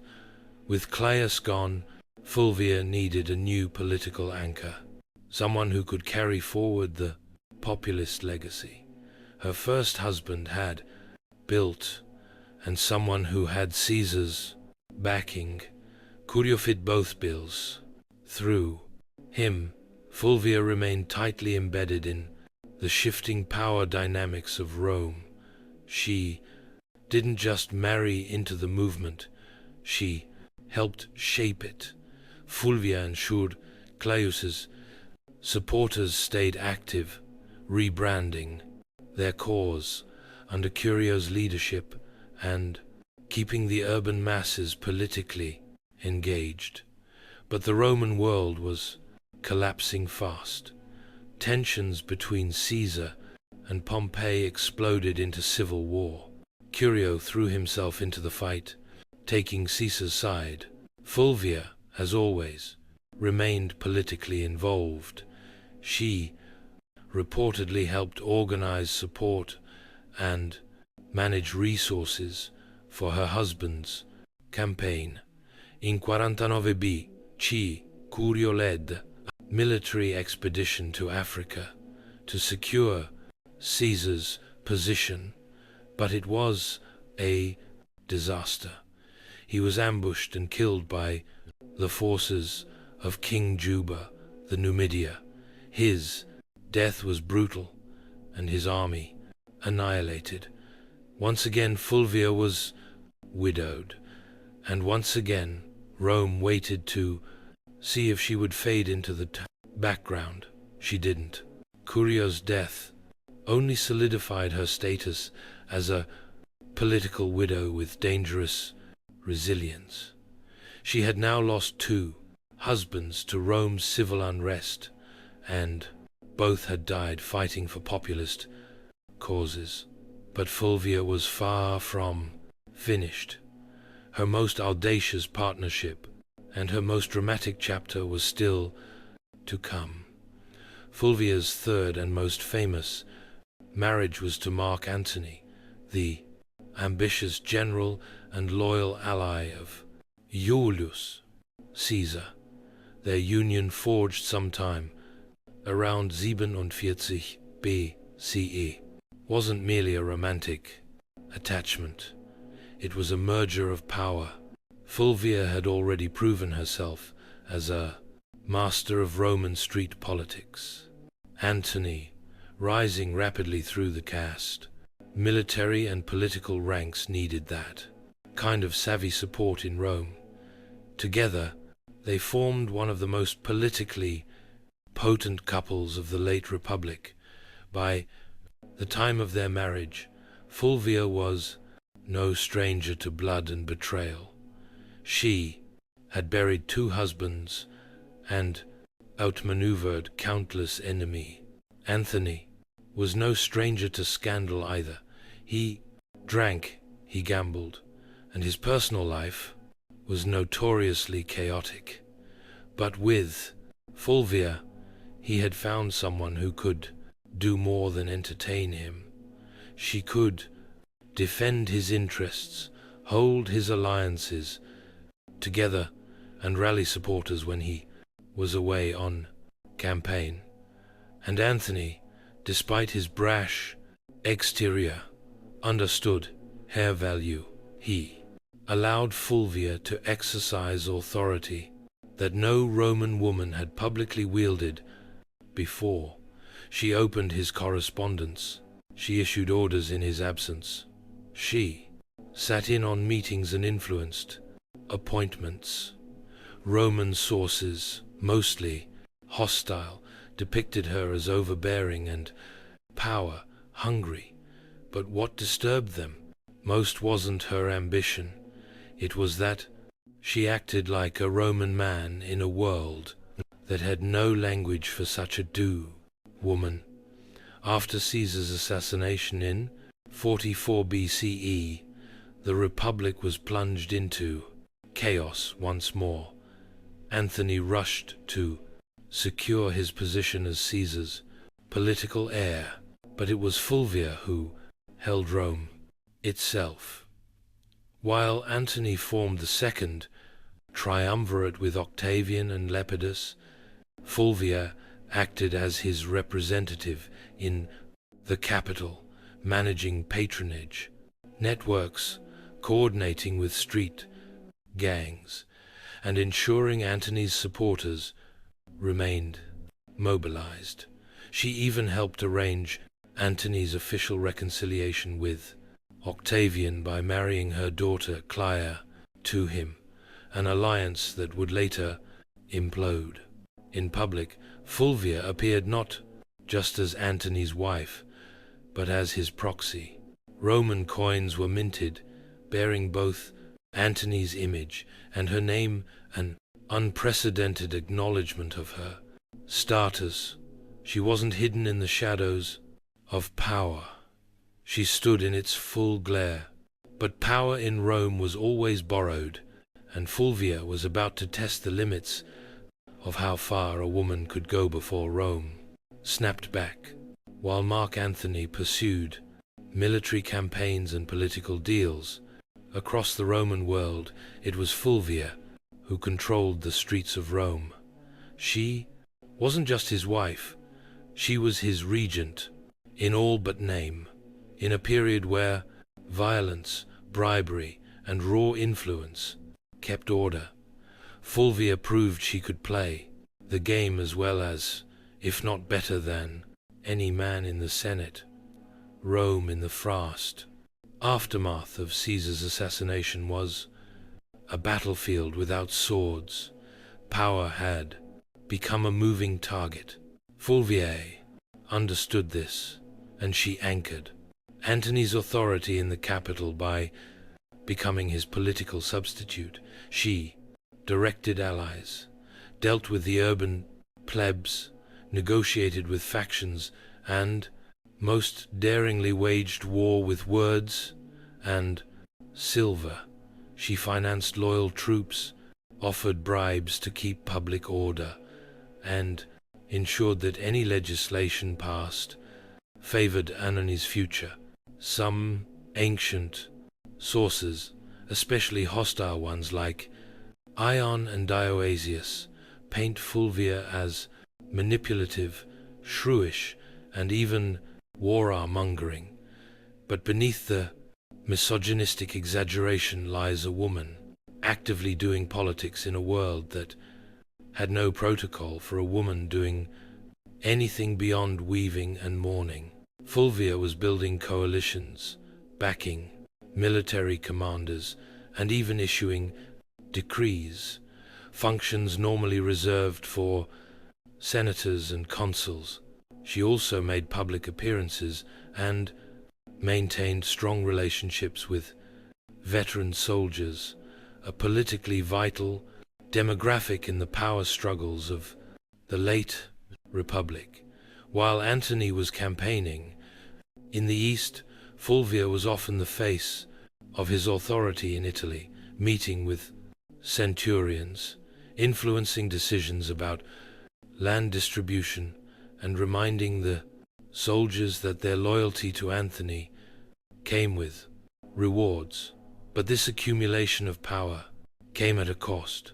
Roman aristocrats, particularly the faction aligned with Octavian, Caesar's heir, and Antony's increasingly bitter rival, resented Fulvia's influence. They viewed her as a meddling woman with too much sway over legions, laws, and loyalties. Her ability to act without male guardianship was not just threatening, it was unprecedented. Fulvia wasn't naive. She knew the tension between Antony and Octavian was growing. She could see that their alliance was cracking, and she understood something that neither man seemed to fully grasp yet. The Republic wasn't big enough for both of them. So Fulvia began preparing for the next phase, not diplomacy, but confrontation. She had stood behind power long enough. Now she was ready to take it into her own hands. In 41 BCE, Fulvia did the unthinkable. She went to war against Octavian, the future Augustus, and she didn't do it quietly. With her husband Mark Antony still stationed in the east, Fulvia and Lucius Antonius, Antony's younger brother and a consul, took it upon themselves to challenge Octavian's authority in Italy. The cause? Ostensibly, it was to defend Antony's interests and protect the land rights of Roman veterans loyal to him. But underneath it all, Fulvia's fingerprints were everywhere. This was not just politics. This was a military rebellion led by a Roman woman, the first and only time in Roman history that a woman would actively provoke and organize a civil war. The conflict, known as the Perusine War, was triggered by Octavian's controversial land redistribution program, which displaced many Italians to reward his soldiers. Fulvia seized on the growing discontent, portraying Octavian as a tyrant and traitor to Caesar's legacy, with Lucius acting as her frontman in the Senate, and Fulvia organizing behind the scenes. They raised 8 legions and seized the city of Perugia, modern-day Peru. Make no mistake, this was Fulvia's war. Ancient sources suggest she was more invested in the conflict than Lucius himself. She rallied troops, stirred the public, and even corresponded with generals. Rome buzzed with rumors of her commanding legions, issuing orders and forcing Lucius into confrontations. He didn't vaunt. Octavian, though surprised, acted quickly. He besieged Peru through the winter of 4140 BCE, cutting off supplies and hammering the city into submission. Fulvia, stuck between dwindling food and political betrayal, watched her bold gamble unravel. By early 40,000 BCE, the city surrendered. Lucius Antonius was spared, likely as a gesture to avoid alienating Antony, but Fulvia was exiled. The woman who had once commanded riots, marriages, armies, and public opinion was now deemed too dangerous for Roman soil. She was sent to Sicyon in Greece, where she hoped to reunite with Antony. But Antony didn't come running. The once powerful alliance between husband and wife had eroded in the fog of war and distance. Fulvia had acted in his name, but perhaps without his blessing.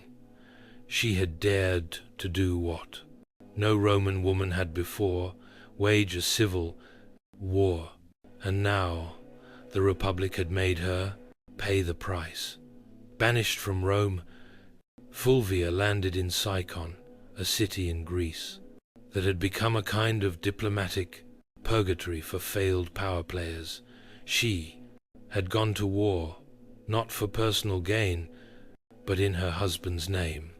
She believed she was defending Mark Anoni's interests, his honor, and perhaps their shared vision of Rome. But what awaited her in exile wasn't a hero's welcome. It was silence. Fulvia had risked everything, her status, her alliances, her life, and yet Antony did not immediately rush to meet her. In fact, by the time Fulvia arrived in Greece, Antony was already entangled with Cleopatra in Egypt. Whether their romantic relationship had begun or was merely brewing, the symbolism was crushing. While Fulvia was raising legions, Antony was raising goblets at Dane banquets beside a queen. The betrayal cut deep, not just personally, but politically. Fulvia had fought a war to protect Antony's power in Italy, and in response, he let her hang out to dry. Some ancient historians, especially Plutarch, suggest that Antony was furious with her for launching the Perisine War without his direct approval. Others argue he welcomed her downfall. It cleared the way for a marriage alliance with Octavian, something Fulvia would have never tolerated.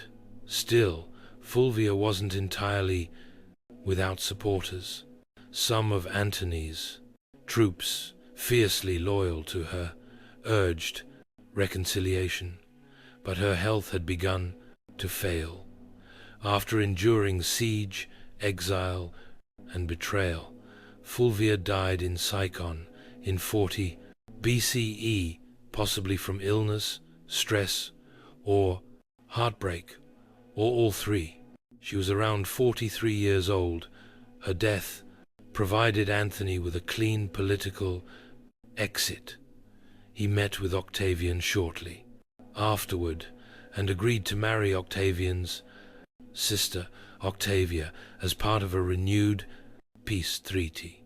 The triumvirs were temporarily united again, but only because Fulvia, the one woman bold enough to challenge their designs, was gone. Fulvia's legacy would soon be overshadowed by Cleopatra, whose myths nearly every Roman woman of the period. But make no mistake, Fulvia was the prototype. She didn't wield power from behind a curtain. She marched into it, stood at the center, and dared to command armies in a world that treated women as furniture. Rome didn't know what to do with her, so it erased her. But the ashes of her rebellion would linger, and her story was far from ordinary.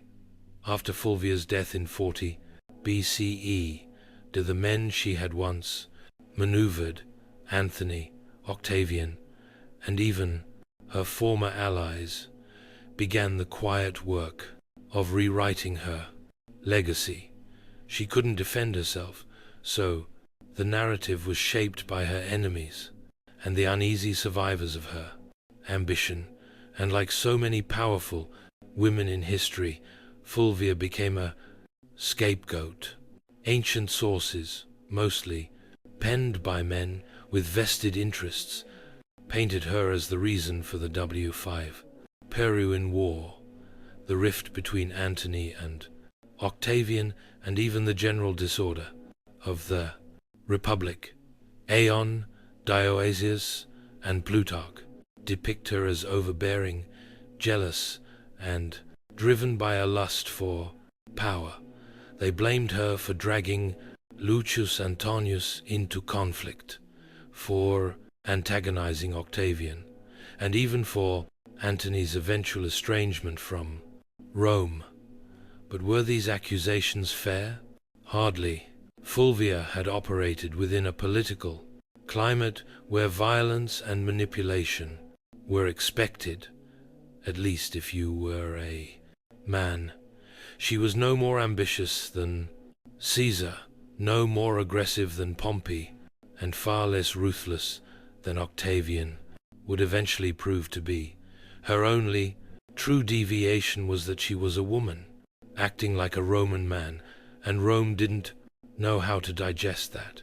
She wasn't cloistered in the home, weaving quietly, or serving as a political ornament. She was writing letters to generals, organizing street mobs, and commanding loyalty from troops, and that made her dangerous, not just to Octavian but to history itself. Even Mark Antony, the man whose legacy she had fought to preserve, conveniently blamed Fulvia for the civil strife. After reconciling with Octavian and marrying his sister, Antony used Fulvia's death as a diplomatic cleansing. Her memory became the price of his political survival. There were no monuments raised in her honor, no grand funeral, no mourning speeches in the Senate, just silence. Yet her enemies couldn't erase to her entirely. Fulvia had done too much. She had raised armies, steered elections, negotiated alliances, and fought a civil war. She was the first Roman woman whose name appeared on coinage, not as a deity or metaphor, but as a political agent. The damage to her reputation was deliberate, but so was her presence in the historical record. Despite every attempt to bury her behind caricature and slander, Fulvia refused to vanish. Her defiance still echoes. You just have to listen past the men. Fulvia's story ends in silence, but her legacy is anything but quiet. In the centuries that followed her death, historians and writers struggled to place her in Rome's grand narrative, because Fulvia broke every rule of what a Roman woman was supposed to be. She didn't just advise power from the shadows, she became power, and that made her both unforgettable and deeply unsettling to a patriarchal world.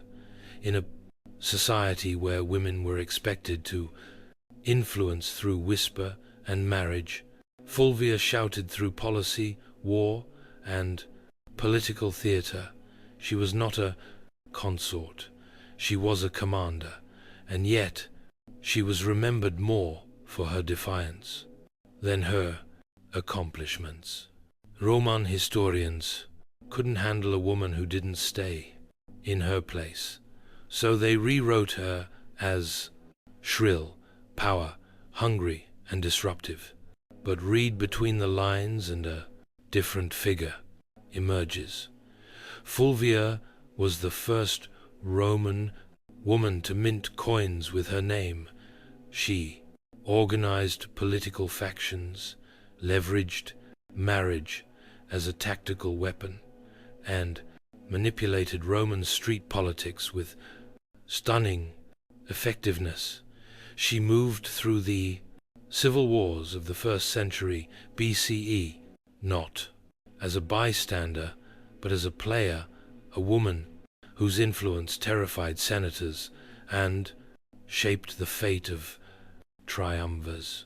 Her downfall wasn't due to incompetence. It was due to timing and gender. Had she been born a man, she might have been remembered as a second Caesar or a more charming Cato. Instead, she was cast as the wicked woman who dared too much. Still, her legacy quietly lingered. Later Roman women like Livia Drusilla, Agrena the Younger, and even Cleopatra herself, though of a different world, would all operate in the shadow Fulvia helped carve. They would manipulate emperors, wield armies, and control succession. But Fulvia did it first, and with no imperial title to shield her. Today, modern historians have begun re-examining Fulvia with fresh eyes. No longer a cautionary tale, she is being recognized as one of the most politically active women in Roman history. Someone who tested the boundaries of female power and paid the price. She didn't simply live in the age of triumvirs. She challenged them, and while Rome may have tried to erase her, Fulvia left fingerprints in every corner of its collapse. Not a footnote, a force. A woman centuries ahead of her time. By the summer of 1963, the United States was a country teetering between two worlds, one rooted in centuries-old systems of oppression and another aching to breathe free. In the Deep South, segregation wasn't just a social norm, it was the law. Black Americans were barred from restaurants, schools, buses, voting booths, and even drinking fountains. Police brutality was rampant. Lynching still occurred, and in places like Birmingham, Alabama, peaceful protesters were being met with snarling dogs and high-press fire hoses. But change was coming, and it wasn't asking for permission. In just a few years, the civil rights movement had surged into the national spotlight. Sit-ins, freedom, rides, and boycotts had become familiar headlines. Leaders like Rosa Parks, Medgar Evers, and John Lewis were no longer just names. They were symbols of defiance. The March on Washington wasn't born out of a single conversation. It was the result of rising frustration and fierce hope. Black Americans were no longer content with waiting. They were demanding civil rights, and they were determined to make their voices heard where it mattered most, the nation's capital. The idea of a mass march in Washington, D.C. had been floating around for decades. A Philip Randolph, a labor organizer and long-time civil rights advocate, had originally proposed the concept in the 1940s. Back then, it was meant to pressure the Roosevelt administration to desegregate the defense industry. That protest was called off after Roosevelt caved and signed an executive order. But now in 1963, the stakes were even higher. Randolph, along with other civil rights leaders, including Bayard Rustin and Dr. Martin Luther King Jr., revived the vision. And this time, they weren't just marching for jobs. They were marching for dignity, for voting rights, for school desegregation, for equal pay, and most importantly, for the basic human right to live free of fear. Over a dozen major civil rights organizations came together to plan it, despite their many disagreements, because they understood the power of a unified front. The countdown had begun. Buses were being organized. Flyers were spreading. Word of mouth was moving faster than newspapers. And across the country, Black Americans were preparing for what would become one of the most unforgettable moments in American history. The dream was taking shape one footstep at a time. Pulling off a protest of any kind in Washington, D.C. was no small feat.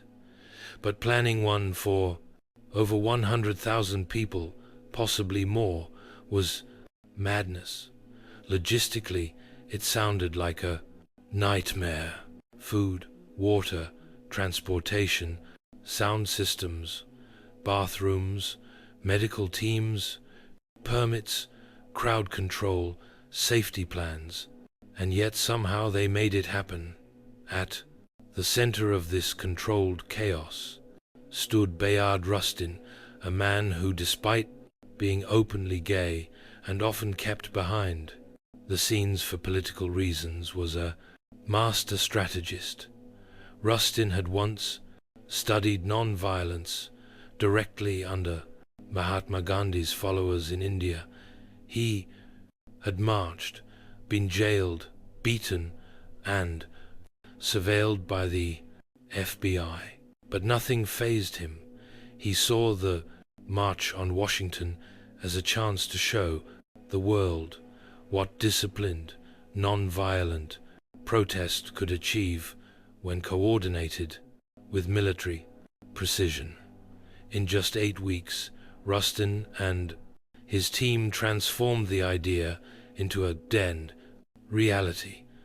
The march was officially called the March on Washington for Jobs and Freedom, and it was deliberately framed to include both racial justice and economic opportunity. That dual message was no accident. While Dr. King would later become the spiritual symbol of the day, it was Randolph and Rustin who made sure the demands were just as much about unemployment, minimum wage, and workers' rights as they were about civil rights. Meanwhile, tensions simmered beneath the surface. President John F. Kennedy and his administration were nervous, deeply nervous. They feared riots, backlash, or worse, bloodshed. Civil rights leaders assured them the protest would be peaceful. Still, the National Guard was on standby.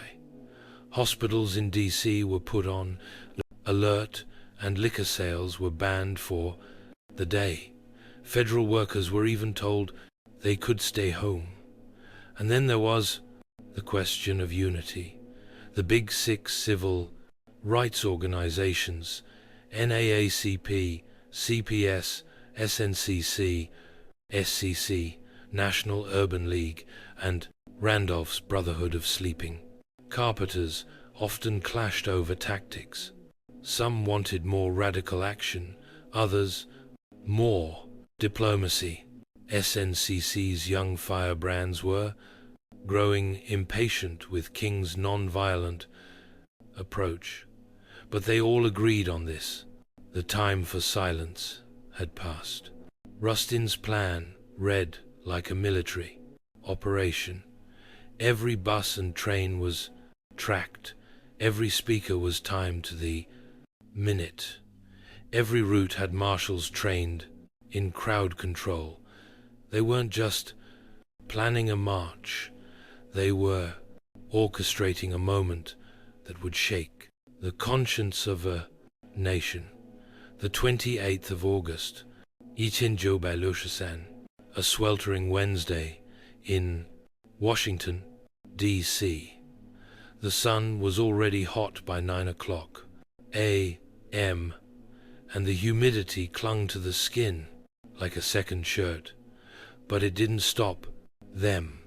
From every corner of the country they came, black, white, young, old, students, clergy, factory workers, and celebrities. Some wore their Sunday best, others clutched protest signs. They came by bus, train, carpool, and even foot. Over 250,000 people in total, converging on the National Mall like a rising tide of hope. And yet, there was no chaos. Despite the government's fear of riots and unrest, the scene was astonishingly calm. Volunteers directed the foot traffic. The Red Cross handed out water. Groups sang freedom songs, held hands, and cheered as new marchers arrived. You could hear gospel choirs near the reflecting pool and chants of jobs and freedom echoing off the marble columns of the Lincoln Memorial. Celebrities joined in too. Harry Belafonte, Sidney Poitier, Paul Newman, Marlon Brando, Joan Baez, Bob Dylan. But no one was there for autographs. They were there to witness history and lend their voices to a cause bigger than any one person. The crowd was orderly, but energized. There was no pushing, no looting, no violence. Instead, there was a shared understanding that this wasn't just a protest. It was a sacred moment. For many Black Americans, just standing on the mall felt like a quiet act of revolution. To be seen, to be counted, to say we are here in front of the same Lincoln Memorial where the great emancipator sat in stone. It was a full circle moment, generations in the making. At exactly noon, the official program began. Leaders took the stage, one by one, each representing different organizations, ideologies, and regions, but united in message. Speakers demanded equal pay, desegregated schools, a living wage, and an end to police brutality. Mahalia Jackson sang. Marian Anderson, who had once been banned from singing at Constitution Hall because of her race, now sang for thousands beneath the open sky. As the hours passed, the tension grew, not from unrest, but from anticipation. The man everyone was waiting for had not yet spoken, and when he did, the world would stop, listen, and remember. The march wasn't just making history, it was becoming legend. Minute by minute, by mid-afternoon, the crowd had grown quiet, not because they were tired, but because they knew what was coming. Standing in the shade of the Lincoln Memorial, Dr. Martin Luther King Jr. approached the podium. He wore a dark suit, a neatly tied tie, and an expression of deep calm that barely concealed the fire building inside him. He carried prepared remarks, typed and written collaboratively with his advisors the night before. But what the world would remember wasn't what had been typed. It was what came from his heart. He began with measured intensity, outlining the grim realities of segregation, police violence, and broken promises. 100 years later, he said, referring to the Emancipation Proclamation, the Negro is still not free. His voice rose and fell like a sermon. He used repetition, rhythm, and silence, not as fillers, but as instruments. The crowd listened in, rapt attention, some nodding, some wiping away tears, others holding signs that simply read now. But it was what happened next that changed the tone of the entire event, and arguably the trajectory of the civil rights movement itself.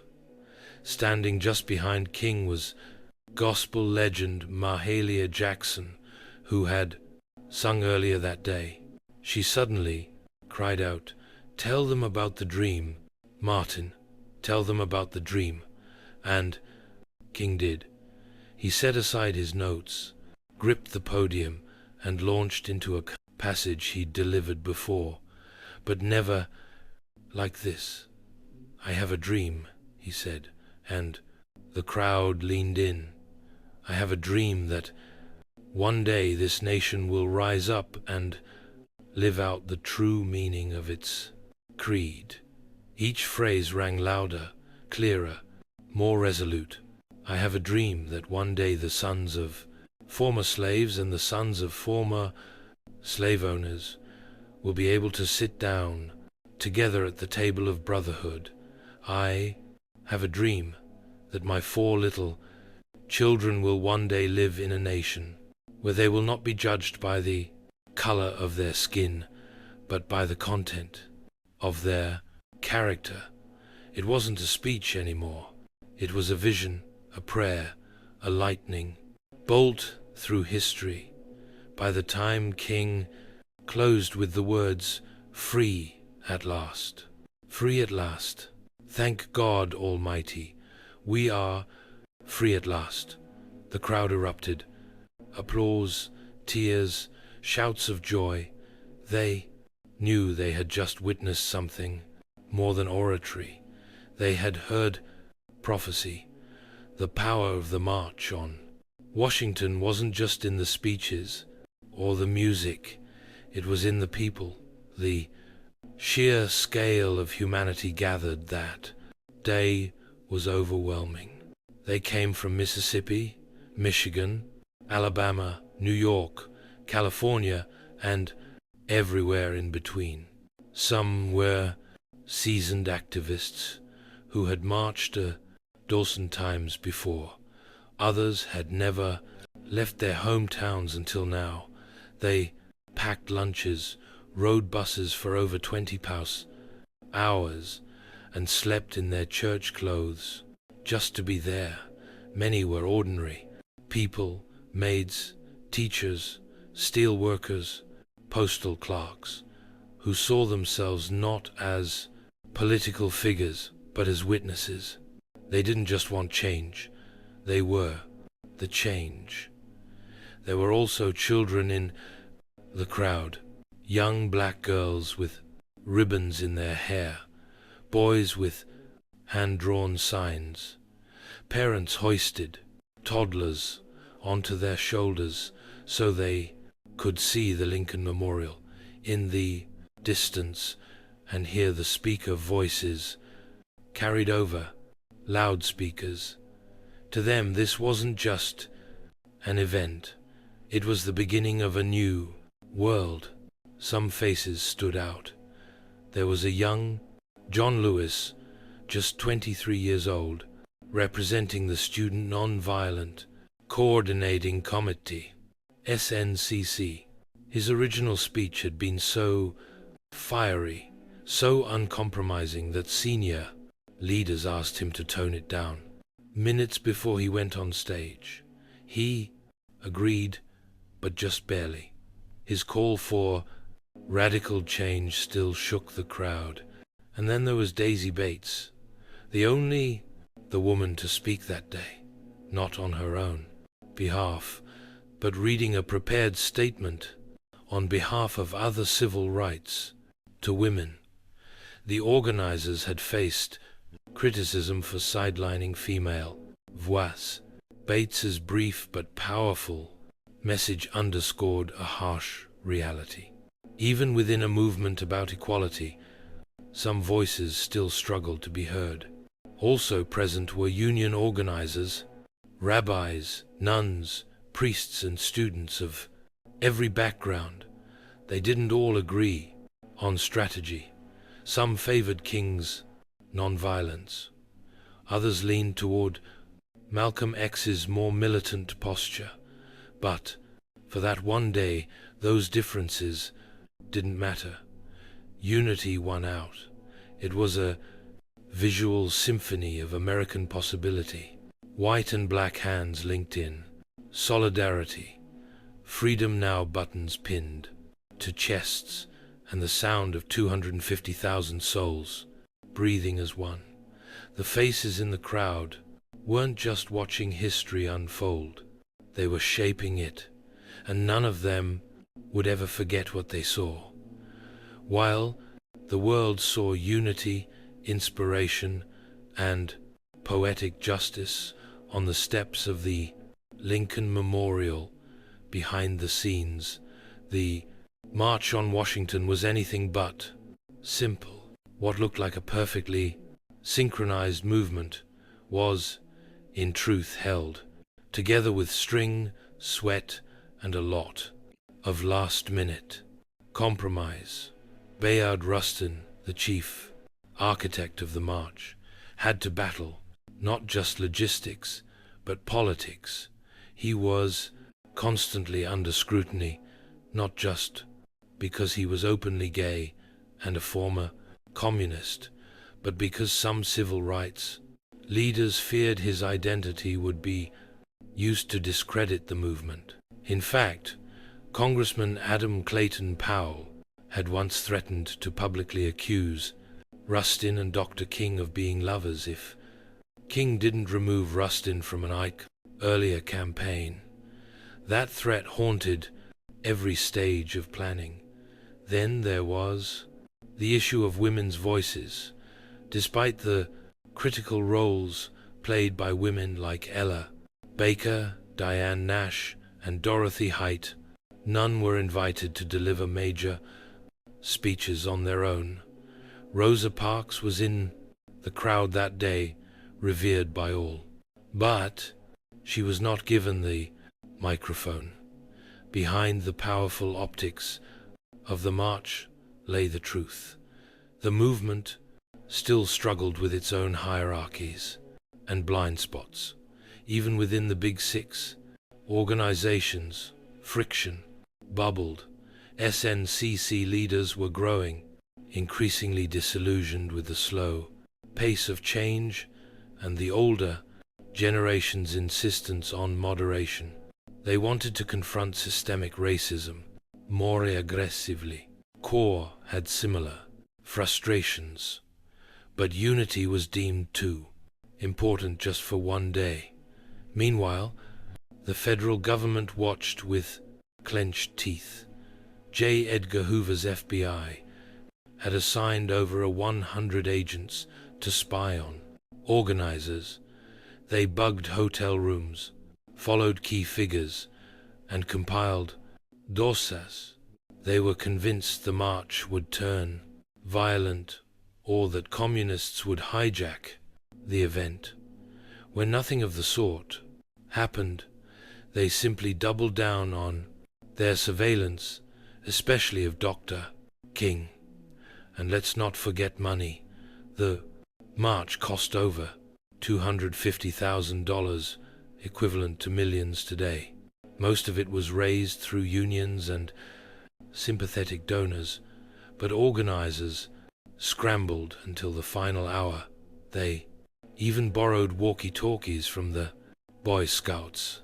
The March on Washington was historic, yes, but it was also deeply human, imperfect, messy, political, and unfinished. Just like the country, it sought to heal. The sun began to dip behind the Washington Monument as the crowd slowly dispersed. People hugged, cried, sang, and lingered as long as they could, reluctant to leave what felt like sacred ground. But the march was over. The speeches had been delivered. The signs had been raised high. The world had watched. And now the question hung heavy in the humid August air. What happens next? In the immediate days that followed, the media reaction was cautiously positive. Major newspapers acknowledged the historic nature of the event, though often with a tone of detached curiosity. Some called it orderly and dignified, which was code for no one rioted. Few outlets gave much space to the specific demands of the march, like the call for a federal jobs program or a $2 minimum wage equivalent to around $20 today. But everyone covered Dr. King's speech. That at least could not be ignored. President John F. Kennedy, who had initially opposed the idea of the march, watched it unfold on television with growing admiration and perhaps surprise. He called the event impressive, and met with civil rights leaders at the White House immediately afterward, but legislative movement remained slow. His proposed Civil Rights Act was still stalled in Congress, caught in the claws of Southern opposition. Some activists were disappointed. They had hoped the march would result in immediate action. Instead, it was back to the grind, organizing, marching, resisting, and mourning those who paid the price for justice. Just weeks later, that reality hit hard. On the 15th of September, 1963, 4 black girls were killed in the 16th Street Baptist Church bombing in Birmingham. The dream had been voiced, yes, but the nightmare wasn't over. Still, something had changed. The March on Washington marked a new phase in the civil rights movement. It proved that mass protest could be disciplined, powerful, and impossible to ignore. It brought together a coalition broader than ever before. Labor unions, faith leaders, celebrities, students, and working class Americans, all in one place, united by justice. And most of all, it gave the movement a voice, a dream, a speech that would be quoted, studied, and echoed across the world. The march was over, but the road was just beginning, and that road would soon lead through blood, legislation, and transformation. The March on Washington didn't just rattle the conscience of America, it reshaped its moral landscape. What had begun as an audacious act of protest became a cornerstone of the civil rights movement's legacy, permanently altering how Americans understood justice, democracy, and the power of collective action. In legislative terms, the march didn't yield immediate victories, but it created momentum.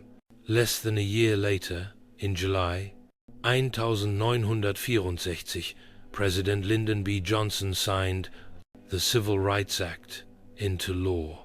It outlawed segregation in public places and banned employment discrimination based on race, color, religion, sex, or national origin. And in 1965, the Voting Rights Act followed, striking at the present very heart of Jim Crow laws. Would these bills have passed without the march? Possibly, but would they have had the same moral force, the same undeniable public pressure? Probably not. For Martin Luther King Jr., the speech that day propelled him into a new realm.